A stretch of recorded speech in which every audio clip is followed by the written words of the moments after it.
KCR Nagar, Kolluru. So double bedroom flats అనమాట ఇదంతా.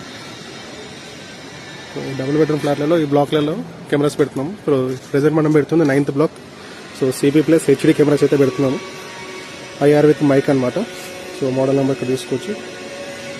So ఇందులో మనకు ఆడియో సపోర్ట్ చేస్తుంది. ఇది వచ్చేసి వాటర్ ప్రూఫ్ కెమెరా, IP67 ఉంటుంది. సో మనం ఈ ప్లేసెస్ అన్ని కూడా కవర్ అయితే పెట్టినాము. ఇది ఒకటి ఇక్కడ ఎంట్రన్స్ ప్లేస్, ఇక్కడ బైక్ కనిపిస్తుంది, అక్కడ ప్లేస్ అవన్నీ కనిపిస్తట్టు ఒక కెమెరా అయితే అవుట్ సైడ్ పెడుతున్నాం. ఇక్కడ ఈ కంప్లీట్ పార్కింగ్ మొత్తం కూడా రావడానికి కెమెరాస్ అయితే పెట్టినాము. ఈ జనరేటర్స్ ఇవన్నీ కూడా కనిపించేస్తుంది. ఈ సెలర్ మొత్తం కూడా 7 కెమెరాస్తో అయితే కవర్ చేసినాము. ఇక్కడ ఒక కెమెరా పెట్టి ఈ ఎంట్రీ పాయింట్ ఇక్కడ ఒక కెమెరా పెట్టి అది వచ్చేసి ఇట్లా ఈ ఏరియా మొత్తం కూడా ఒక కెమెరాలో ఇట్లా 7 కెమెరాస్. ఇది 8th కెమెరా ఇప్పుడు అవుట్ సైడ్ పెడతాము. సో 8th కెమెరా పెట్టాను ఫుల్ అయిపోతుంది. Thank you for watching.